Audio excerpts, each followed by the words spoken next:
Hi everyone, my name's Ellie and I'm a PE teacher here at Woking College.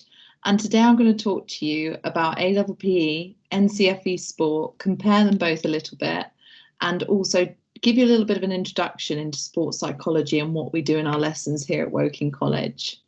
So to start off with, meeting the team. Like I said, my name's Ellie. We have 9 in our department. And if you look on the bottom row, our head of department is Steve Winterfiller, and next to him is Sam Dale. We're all very passionate about the sport, our sport, and we look forward to meeting you if you do choose to come to Woking College and study A-level PE. Looking at a little bit of A-level in more detail, after 2 years, you sit 3 exams, and this is worth 70% of your final grade. The 3 exams for A-level are anatomy and physiology, sports psychology, and sociocultural, the historical side of sport. Like I said before, that is worth 70% of your final grade. The other 30% then comes from your ability in one sport. We practically assess you in this one sport, which is worth 15%, and you also have a verbal assessment. This is compared to NCFE, where there are no exams, but 100% of your grade comes from coursework. And this coursework is assessed through assignments, presentations, practicals, posters, all sorts. There's so many ways that we assess you for NCFE. For A-level, you do have 3 exams worth 70%. Looking at the content, you learn about anatomy and physiology, exercise physiology, biomechanics, skill acquisition, sports psychology, sport and society and contemporary issues for the A-level course. 15% of your grade will also come from your practical ability in one sport, and we do expect you to be competing in that sport outside of college. You need to be competing because it is worth 15% of your grade, and that is a big chunk of that grade that goes towards your practical sport. It's a little bit different now because you're assessed at A-level in one sport, whereas at the moment you're assessed practically in 3 sports at GCSE. For the NCFE course, you do study similar content, but you are not graded in your ability to play sport. So looking at the lessons, the majority of the A-level course is theory-based, but we do practical lessons to help reinforce theory content. The A-level counts as one subject on your timetable, which is 4 lessons a week. Looking at the NCFE course, this is very much more vocational and develops your skills such as coaching and fitness testing. In terms of the timetable and the amount the NCFE takes up on your timetable, you can take the single or the double route. I'm not going to talk to you about that now because you'll find out more information about that in the NCFE Taster Day lesson. So looking at next steps and where A-level can take you. A-level PE gives you a really good platform to progress onto university and helps develop your knowledge of sports science and other sports-based courses. It can help you go into physiotherapy, sports rehab, sports therapy, sports science degrees. There are so many different professions that you can go into from taking A-level. However, the A-level doesn't help you develop vocational work-based skills. The NCFE helps you get to university just like A-level does, but it's looking at more of the roots of sports coaching and sports development. The NCFE is looking more at vocational-based work skills rather than looking at the knowledge of sports science. So after talking about A-level in a little bit of detail, I'm now going to give you a bit of a taster of what we do in our sports psychology lessons, and we're going to do this through focusing on the topic of personality. So to start off with, what I want you to do is we're going to look a little bit into you and your personality. So I want you to think about 3 words that you would use to describe your personality. I've given you a few examples because sometimes it's a little bit awkward about coming up with those 3 words. But think of those 3 words and turn to your partner next to you and describe yourself. You have 2 minutes.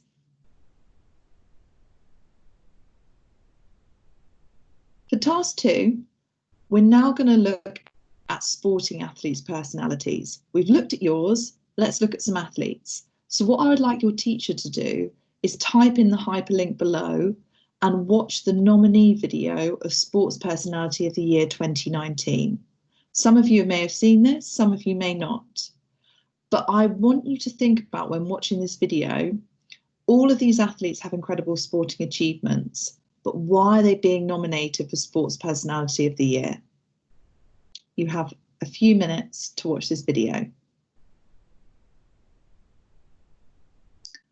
After watching that video, hopefully it sparked a few ideas. So I now need you to think of one word that describes each of these athletes' personalities. One word for Katarina Johnson-Thompson, Ben Stokes, Raheem Sterling, Lewis Hamilton, Dina Asher-Smith, and Alan Wynne-Jones. Turn to your partner next to you, tell them that word, and see if you come up with the same personality trait of what these athletes are like. You have 5 minutes, so if your teacher could put me on pause, that would be great. Okay, after talking with your partner about what those athletes might be like, who would you have chosen for BBC Sports Personality of the Year, and why would you have chosen them?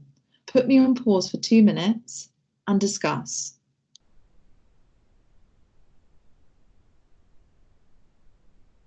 The winner was in fact Ben Stokes. Why did he win? What was it about his personality that allowed him to be given that award, on top of his incredible sporting achievements of cricket? So now we've looked at the athletes' personalities, let's look at yours in a lot more detail. Your teacher will now give you out a personality test. There are 2 tests on there, and the resource should now be in front of you.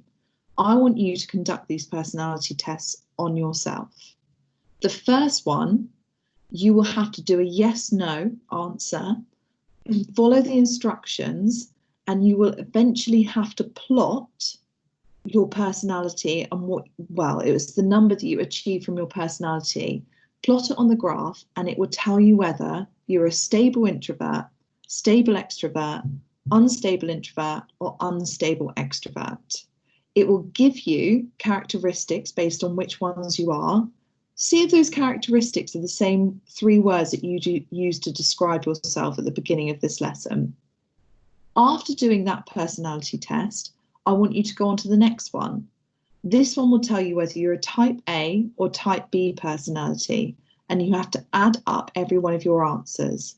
But just follow the instructions on the test and you will be able to get your results.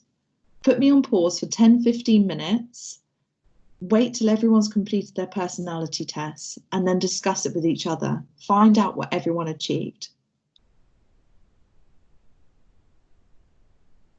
Okay, hopefully you would have found out a little bit more about your personality in some more detail. So to finish off, this is a debate we always have in our sports psychology lessons. Is your personality nature, or is it nurture? And this is an argument that lots of psychologists have around the world. Are we born with a personality, or do you develop one over time? Did you come into this world having a personality already, or have you learned it through the people that you're around, your friends, your family, teachers, all of your environment? What do you believe? And you are now going to have a debate in your classroom, whether it's as a group, as a whole class, or just a discussion with your teacher. Do you think it's nature versus nurture? And to get you started, I want you to watch the 3 Identical Strangers trailer. I would really recommend watching this in full on Netflix, because it's about 3 identical siblings who didn't know existed, and they were taken apart because of a scientific experiment. They were taken apart from birth. And when you watch it, you change your mind whether it is nature versus nurture throughout the film. So I'd really recommend it. You now have 10 minutes to have this debate in your class.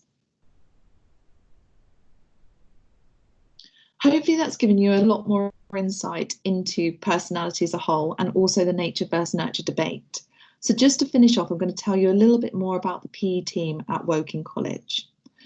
We have an online kit shop, We're in partnership with Pinnacle UK and Nike. We have male and female fits. Lots of students wear these for practical lessons, and they actually order them before they come to the college. We wear a similar kit, and you would find most of the sports students wearing this kit at Woking. We also do lots of trips and visits.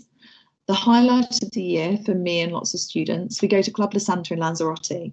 This is where we do paddleboarding, kayaking, we do paddle tennis, real tennis, we do triathlons. It's just a week of full-on sport in the sun, and we usually go in February every year.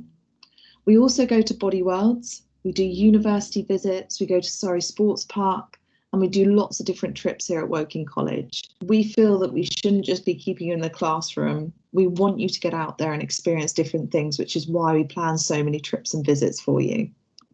If you have any further information, whether it be about A-level or NCFE sport, or about what we do as a team for our students, please email Steve Winterfuller, who is our head of PE and sport. All of his details are there. And for your information, come and visit us on the open evening of Thursday, the 8th of October, or Wednesday, the 16th of June next year. We look forward to meeting you. Thank you.